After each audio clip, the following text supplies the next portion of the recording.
ఓం శ్రీ సాయిరామ్. భగవాన్ శ్రీ శ్రీ శ్రీ సత్యసాయి బాబా వారి దివ్య పాదార విందములకు నమస్సుమాంజలు సమర్పిస్తూ డాక్టర్ జంధ్యాల సుమన్ బాబు గారు రచించిన శ్రీకృష్ణుడు శ్రీ సత్యసాయి పుస్తక పఠనం చివరి భాగం అండి. విందామా మరి? మీరంతా నా ప్రతిబింబాలు. ఒకసారి జాన్సన్ టెడ్మన్ అనే వ్యక్తి ఆసో దేశం నుంచి బొంబాయి వచ్చి అక్కడి నుంచి బెంగళూరు మీదుగా పుట్టపర్తికి చేరుకున్నాడు. ఆ రోజు సాయంత్రం టెడ్మన్ ప్రశాంతి నిలయంలో స్వామి నివసించే మేడమెట్లెక్కి స్వామి గదికి చేరుకున్నాడు. అక్కడ కస్తూరి గారు స్వామితో సంభాషిస్తున్నారు. మాటల సందర్భంలో భగవాన్ బాబా టెడ్మన్ వైపు చూసి, టెడ్మన్, నీవు చాలా ముచ్చటగా అందంగా ఉన్నావు అన్నారు. టెడ్మన్ మురిసిపోయాడు. అప్పుడు స్వామి అడిగారు, నేను ఎలా కనిపిస్తున్నాను అని. అప్పుడు టెడ్మన్కి ఏం చెప్పాలో తెలియలేదు. నిదానంగా జంకుతూ, మీరు చాలా ముచ్చటగా అందంగా ఉన్నారు స్వామి అన్నాడు. స్వామి ఆ సమాధానం విని ఆశ్చర్యంతో కూడిన నవ్వుతో, మరి కస్తూరి ఎలా కనిపిస్తున్నాడు అని అడిగారు. టెడ్మన్ కంగారు పడుతున్నాడు. ఎలా చెప్పాలా ఈ ప్రశ్నలకు సమాధానాలు అని. అప్పుడు ఆయన నెమ్మదిగా అదే సమాధానం చెప్పాడు. వారు చాలా ముచ్చటగా అందంగా కనిపిస్తున్నారు స్వామి అని. అప్పుడు స్వామి ఆయనతో, నేను ముచ్చటగా అందంగా ఉన్నాను, మీరంతా ముచ్చటగా అందంగా ఉన్నారు, ఎందుకనో తెలుసా అని అడిగారు. టెడ్మన్ కస్తూరి గారు ఏమీ మాట్లాడలేదు. మీరంతా నా ప్రతిబింబాలు కాబట్టి అన్నారు భగవాన్ బాబా. ఈ మనోహరమైన సంభాషణ విన్నప్పుడు శ్రీకృష్ణుడు అర్జునునితో పలికిన, సర్వయోనిషు కౌంతేయ మూర్తయ సంభవంతియా తాసాం బ్రహ్మ మహద్యోని రహం బీజ ప్రదపిత. అర్జున, ఈ ప్రపంచంలో ఏ జీవస్వరూపాలు ఆవిర్భవిస్తున్నాయో వాటికన్నింటికి నీ ప్రకృతియే తల్లి, నేను తండ్రిని. అందువల్ల సృష్టిలో కనిపించే రూపాలన్నీ నా ప్రతిరూపాలే అన్న మాటలు గుర్తుకు వస్తాయి. భజన హాలులో నేను సింహాసనంపై కూర్చొని చిరునవ్వులు నవ్వుతూ హస్తచాలనం చేస్తూ కొన్నిసార్లు గాలిలో ఏదో వ్రాస్తూ ఉండటం మీరు చూస్తూ ఉంటారు. అలా ఎందుకు చేస్తుంటానో తెలుసుకోవాలని చాలామందికి ఆసక్తిగా ఉంటుంది. ఆ సమయంలో నేను మీకు కనిపించని వారితో సంప్రదింపులు జరుపుతూ ఉంటాను. ఆ సమయంలో మీరు అర్థం చేసుకొనలేని అనేక సమస్యలను పరిష్కారం చేయటంలో నేను నిమగ్నమై ఉంటాను. సుదూర ప్రాంతాలలోని భక్తులు అడిగే ప్రశ్నలకు సమాధానాలు వ్రాస్తూ ఉంటాను. ప్రతి క్షణం వేలాది మందికి నా సహాయం అందిస్తూ ఉంటాను. కానీ నేను వీటినన్నింటినీ ప్రచారం చేసుకోను. ఒక తండ్రి తన కుమారులకు చేసే సహాయాన్ని ప్రచారం చేసుకున్నాడు కదా. సర్వం కృష్ణమయం జగత్. ఒకసారి ప్రొఫెసరు వైజీరావు అనే భూగర్భ శాస్త్రవేత్త స్వామి దర్శనానికి వచ్చారు. స్వామి యథాలాపంగా ఒక నల్లరాతి ముక్కను ఆ సైంటిస్టుకు చూపించి, ఇందులో ఏమేమి ఉన్నాయి అని అడిగారు. ఆయన ఆ రాతిలో ఉండే ఖనిజాలను గుర్తించి చెప్పారు. ఇంతేనా అన్నారు స్వామి. అప్పుడు రావు గారు, దానిలో ఎలక్ట్రానులు, ప్రోటానులు నిరవధికంగా చలిస్తూ ఉంటాయి అన్నారు. ఇంతేనా అన్నారు స్వామి. ఆ రాతిని చేతిలోనికి తీసుకొని ఊదగానే అది ఒక సుందరమైన కృష్ణ విగ్రహంగా మారింది. అప్పుడు భగవాన్ బాబా, చూసావా, అణువులకు పరమాణువులకు వెనుక దివ్య సుందర రూపం అవ్యక్తంగా ఉంది అన్నారు. భగవతత్వంలోని పదార్థమే లేదని స్వామి ప్రబోధం. సత్యసాయినాథుడు 30 సంవత్సరాల క్రితం కోనసీమలో పర్యటించారు. అప్పుడు ఒకరింట్లో ఒక కుటుంబంతో స్వామి కొంతసేపు ముచ్చటించి ఇక బయలుదేరడానికి లేచి నిలబడ్డారు. అదే సమయంలో నేలపై పారాడుతున్న ఆ ఇంటి వారి పాపాయి స్వామి దోవతిని గట్టిగా పట్టుకున్నది. స్వామి చూశారు, చిరునవ్వు నవ్వారు. ఆ పాప స్వామి దోవతిని వదలలేదు. స్వామి తన దోవతిని మెల్లగా లాక్కున్నారు. దోవతి యువతలకు వచ్చింది. విచిత్రంగా అప్పుడు ఆ పాప చేయి అంతా వెన్నెపూసతో నిండిపోయింది. స్వామి బయలుదేరి వెళ్ళారు. ఆ ఇంటివారు లోపలికి వచ్చి, ఏమిటి అమ్మాయి తింటున్నది అని చూస్తే చేతి నిండా వెన్న. స్వామి నేను ఆనాటి కన్నయ్యనే అని నిరూపించినట్లుగా అనిపిస్తుంది ఈ సన్నివేశం. భగవాన్ బాబా ఒక పర్యాయం ప్రశాంతి నిలయంలో నుంచి కారులో బయలుదేరారు. అప్పుడు అక్కడే ఉన్న కాలేజీ లెక్చరర్ని కూడా వారు ఎక్కమన్నారు. స్వామి కారు వెళుతున్నది. ఆ లెక్చరర్కి కొద్దిసేపట్లో కాలేజీలో క్లాసు ఉన్నది. సమయానికి క్లాసుకు వెళ్ళడం తన ధర్మం కదా. క్లాసుకు వెళ్ళినందుకు స్వామి ఏమంటారోనని ఆయన స్వామితో నిదానంగా, స్వామి నాకు కాలేజీలో క్లాసు ఉన్నది అన్నారు. అప్పుడు భగవాన్ బాబా ఆయనతో, భగవంతుని సన్నిధిలో ఉన్నప్పుడు నీ ధర్మాన్ని నీవు ఆచరించకపోయినా పర్వాలేదు, అది తప్పు కాదు అన్నారు. సరిగ్గా శ్రీకృష్ణ పరమాత్ముడు కూడా అర్జునునితో ఇలాగే పలికాడు. సర్వధర్మాన్ పరిత్యజ్య మామేకం శరణం వ్రజ అహం త్వా సర్వపాపేభ్యో మోక్షయిష్యామి మా శుచః. సమస్త ధర్మాలను విడిచిపెట్టి నన్ను ఒక్కడినే శరణు పొందు, నేను నిన్ను సమస్త పాపాల నుంచి విముక్తిని చేస్తాను. కొందరు వేద పండితులు ఉదయమే భగవాన్ బాబా దర్శనం చేసుకుని సంధ్యావందనం చేసుకొనటానికి గబగబా తమ తమ గదులకు వెళ్ళటానికి బయలుదేరారు. అప్పుడు అక్కడున్న సాయినాథుడు, గాయత్రి ఇక్కడ ఉంటే మీరంతా ఎక్కడికో వెళ్తున్నారు అన్నారు. ఒకరోజు రాత్రి మయూర్ అనే రీసెర్చ్ స్కాలర్ మరికొందరు విద్యార్థులు బృందావనంలో భగవాన్ బాబా మందిరంలో క్రింద అంతస్తు గదిలో పడుకున్నారు. వారిలో ఒక సీనియర్ లెక్చరర్ కూడా ఉన్నారు. మేడ మీద గదిలో భగవాన్ బాబా ఉన్నారు. ఆ లెక్చరర్ మయూర్ ఇద్దరూ చాలాసేపు స్వామి చిన్ననాటి రోజుల గురించి, లీలలు మహిమల గురించి మాట్లాడుకుంటూ గడిపారు. అప్పుడు మాటల సందర్భంలో మయూర్ ఆ లెక్చరర్తో, సార్, స్వామి సన్నిధికి వచ్చిన తర్వాత అప్పటి నుంచి ఇప్పటి వరకు స్వామిని వదిలిపెట్టకుండా ఉన్నవారు ఎవ్వరూ లేరు కదా. 10-15 సంవత్సరాలు ఒక బృందం వారు స్వామికి సన్నిహితంగా ఉంటున్నారు. తర్వాత వేరొక బృందం వారు 10-15 సంవత్సరాలు స్వామికి సన్నిహితంగా ఉంటున్నారు. అలాగే కొన్నాళ్లకు మనం కూడా స్వామికి దూరమై మరికొందరు స్వామికి సన్నిహితం అవుతారు కాబోలు అన్నారు. భగవాన్ బాబా ఈ 96 సంవత్సరాలలో కేవలం కొద్ది మందికి మాత్రమే కాక తన ప్రేమామృతాన్ని చాలామందికి పంచిపెట్టాలి కదా అనుకున్నారు ఇద్దరు. మరునాటి ఉదయం దర్శనమైన తర్వాత స్వామి ఫైనల్ ఇయర్ విద్యార్థుల్ని తనతో ఫోటోలు తీసుకునటానికి అనుమతించారు. తోటలో ఒకచోట భగవాన్ బాబా నిలబడ్డారు. ఒక్కొక్క విద్యార్థి వస్తున్నాడు. స్వామి ప్రక్కన నిలబడి ఫోటో తీయించుకొని వెళ్తున్నారు. ఒక్కొక్క విద్యార్థి వస్తున్నాడు, ఫోటో తీయించుకొని వెళ్తున్నాడు. ఆ విధంగా 300 మంది విద్యార్థులు, అందులో మయూర్ కూడా ఉన్నాడు. మయూర్ స్వామి ప్రక్కన నిలబడి ఫోటో తీయించుకొని వెళుతుండగా ఒక్కసారిగా స్వామి మయూర్ని చూసి, ఏయ్ మయూర్, చూస్తున్నావా? వచ్చేవారు వెళ్ళేవారు, కానీ స్థిరంగా ఉన్నది స్వామి ఒక్కడే. స్వామి నిత్యుడు, శాశ్వతుడు అన్నారు. ఆ మాటలకు మయూర్ భయంతో వణికిపోయాడు. 300 మంది విద్యార్థులతో భగవాన్ బాబా తననే చూసి అలా పలికిన కారణం తనకే తెలుసు. క్రిందటి రాత్రి తాను పలికిన మాటలకు స్వామి ఇచ్చిన సమాధానం అది. శ్రీకృష్ణుడు అర్జునునితో కూడా ఇదే విధంగా, ఎవడు నన్ను నిశ్చలమైన భక్తితో భజిస్తాడో అతడు పరబ్రహ్మ స్థితిని పొందగలడు, మిగిలిన వారు సంసార చక్రంలో తిరుగుతూనే ఉంటారు.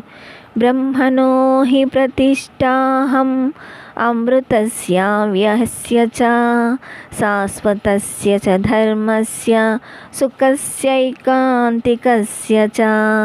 నేను మాత్రము అమరుడను, అవినాశిని, శాశ్వతుడను, అఖండానంద స్వరూపమైన పరబ్రహ్మమును అంటారు. ఇది దేవతలకు కూడా దుర్లభమైన దర్శనం. సుదుర్దర్శమిదం రూపం దృష్టవానపి యన్మమ దేవాప్యస్య స్వరూపస్య నిత్యం దర్శనకాంక్షిణః. శ్రీకృష్ణుడు అర్జునునకు విశ్వరూప సందర్శన భాగ్యము కలిగించి ఇలా అన్నాడు. అర్జున, నీవిప్పుడు దర్శించిన ఈ రూపము అతి దుర్లభమైనది.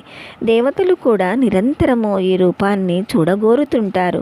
వేదాధ్యయనం వల్ల కానీ, తపస్సు వల్ల కానీ, దానము చేత కానీ, యజ్ఞము చేత కానీ నీవు దర్శించిన రూపాన్ని దర్శించటానికి ఎవరికీ సాధ్యము కాదు.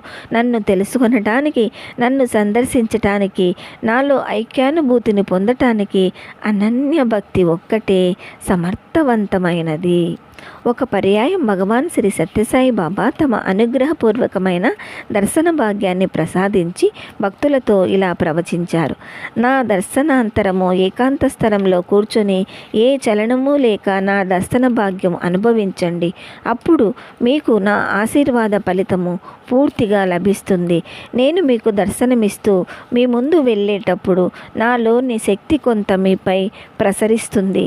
అలా చేయక మీరు మీ తోడి జనులతో కూడి మాటలలో మునిగి ఉంటే మిమ్ము చేరిన నా శక్తి నిష్ఫలమై వెనుతిరిగి నన్ను చేరుతుంది. మీరు ముఖ్యంగా గమనించవలసిన విషయము ఏమంటే, నేను దేనిని వీక్షించినా అది శక్తివంతమై మార్పు చెందుతుంటుంది. అదేవిధంగా మీరు దినదినము మార్పు చెందుతున్నారు. నా దర్శనం వల్ల మీరు పొందే లాభాన్ని ఎన్నటికీ చులకనగా చూడకండి. ఇది మీకు మీ పూర్వపుణ్యం వల్ల లభించిన వరప్రసాదం. నా దర్శనార్థం దేవలోకంలోని దేవతలు కూడా ఎంతో ఆతురతతో వేచి ఉంటారు. ఇంతటి దర్శన భాగ్యం మీకు సులభంగా దినదినము లభిస్తున్నది. ఇది మీ జన్మాంతర పుణ్య విశేషమని మరవవద్దు. సరి అయిన సమయం ఆసన్నమైనప్పుడు నా దర్శన భాగ్యం వల్ల మీకు ఇచ్చిన దీవెనలు పుష్పించి ఫలిస్తాయి. శ్రీకృష్ణుడు ప్రేమావతారం. తిరిగి అట్టి పూర్ణ ప్రేమావతారం వచ్చినప్పుడు మీరందరూ దర్శన భాగ్యమును అందుకుంటున్నారంటే మీ జన్మములు ఎంత పుణ్యం, ఎంత సార్థకం. అర్జున, నేనే పరమాత్మను, ముల్లోకాలలోనూ వ్యాపించి ఉండి సమస్తమును భరిస్తున్న పరబ్రహ్మమును, సర్వలోక మహేశ్వరుడను, మాయాశక్తి కంటే ఉత్కృష్టునని వేదములు భక్త బృందములు నన్ను పురుషోత్తముడనని కీర్తించాయి. నేను దేవతలకు మహర్షులకు కూడా మూలకారకుడను. అందువల్ల నా ప్రభావమును, నా ఉత్పత్తిని దేవతలు కానీ మహర్షులు కానీ ఎంత మాత్రము గ్రహింపలేరు. నా కొరకు కాదు, మీ కొరకు నేను మీ వలె మాట్లాడుతున్నాను, తిరుగుతున్నాను, భుజిస్తున్నాను, మీకు అర్థమయ్యే రీతిగా ప్రవర్తిస్తున్నాను. ఈ చరాచర సృష్టికంతటికి నేను అంతర్వాహిని, అన్నిటినీ ప్రేరేపించే శక్తిని నేనే జ్ఞానిని, జ్ఞానమును జ్ఞేయమును కూడా నేను సర్వదేవతా స్వరూపుడను. ఈ మానవాళి యావత్తూ కలిసి కొన్ని వేల సంవత్సరములు అన్వేషించినా నా నిజతత్వమును గ్రహింపలేరు. చేప ఆకాశ స్వరూపమును ఎలా గ్రహించగలదు? ఏను దైవంబ తద్భిన్నమేమి కాను, ఈ అఖండ పరబ్రహ్మమవుడు నేను. శ్రీ సత్యసాయి అన్న పరమాత్మ స్వరూపమైన ఈ పలుకులు విని మనము జన్మధన్యత పొందుతున్నాము కదా. నా సాన్నిహిత్య స్మరణ మిమ్మల్ని తరింపచేస్తుంది. ద్వారకలో యదువంశ మహారాజగు ఉగ్రసేనుడు నిర్వహించే అశ్వమేధ యాగానికి రమ్మని పిలవటానికి శ్రీకృష్ణుడు ద్వారక నుంచి నందగోకులం చేరుకున్నాడు. శ్రీకృష్ణుని రాక వల్ల నంద యశోదలు, రాధా గోపాలకులు పరమానందం పొందారు. వారు పొందిన ఆనందము వర్ణింపవలనది కాదు. గోకులంలో 8 రోజులు గడిపిన తర్వాత శ్రీకృష్ణుడు ద్వారకకు బయలుదేరపోతున్నాడు. అప్పుడు బాష్పనేత్రాలతో చుట్టూ చేరిన గోపాలకులను చూసి, ఓ గోపాలకులారా, ఇది వరకు నిత్యం నేను మీతో గోకులంలో గోపాలునిగా కలిసిమెలిసి సంచరించినప్పటి సన్నివేశాలను స్మరిస్తూ ఆనందంగా ఉండండి. నా సాన్నిహిత్య స్మరణ మిమ్మల్ని తరింపచేస్తుంది అని పలికి వారిని ఊరడించి రథంపై బయలుదేరాడు. కాలిఫోర్నియా నివాసి మనస్తత్వ శాస్త్రవేత్త డాక్టర్ శ్యామ్ సాండ్విచ్ తన సోదరునితో భారతదేశానికి వచ్చి పుట్టపర్తి చేరుకున్నాడు. ప్రపంచం మొత్తములో ఆరోగ్యప్రదమైన కాలిఫోర్నియా నుంచి ఇండియాకు ఎందుకు వచ్చానా అని మొదట ఎంతో బాధపడ్డాడు.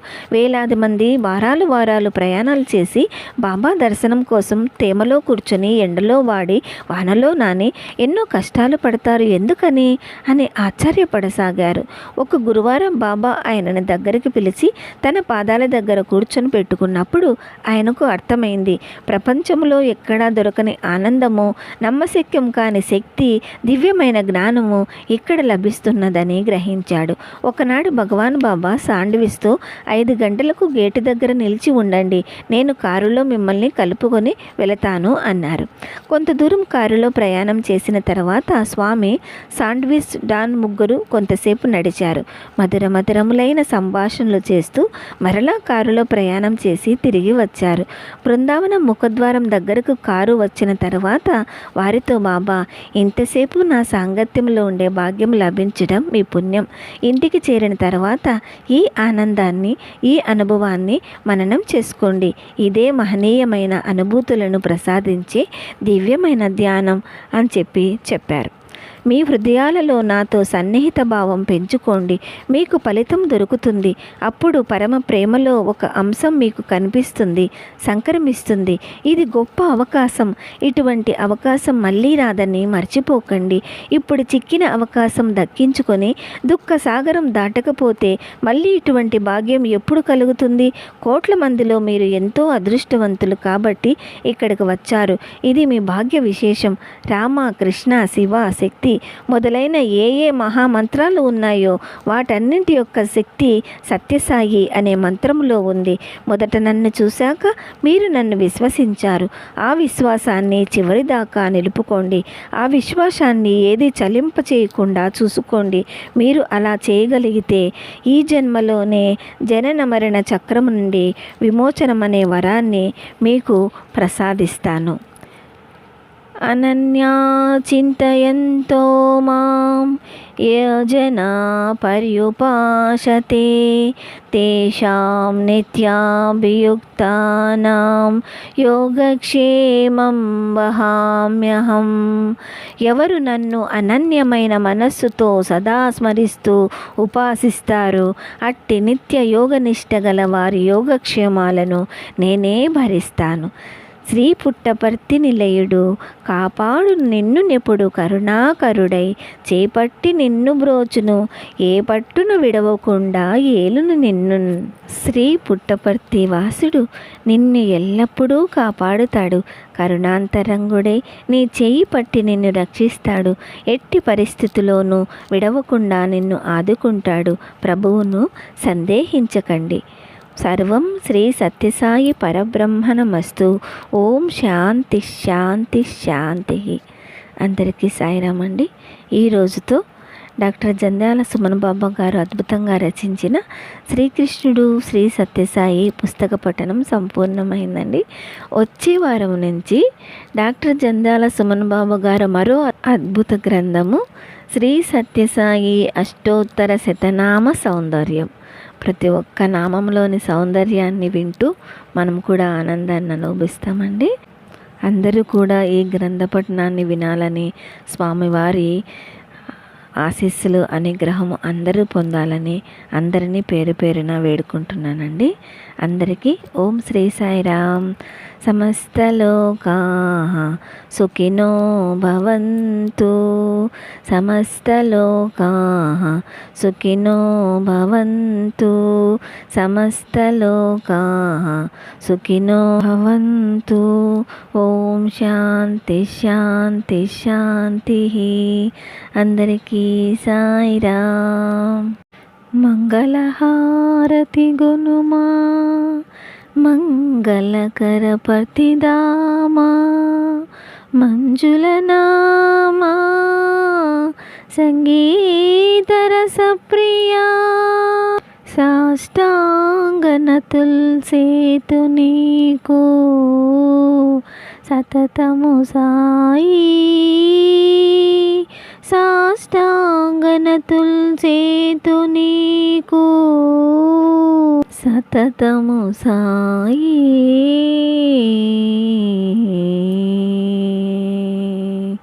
ఓం శ్రీ సాయిరామ్.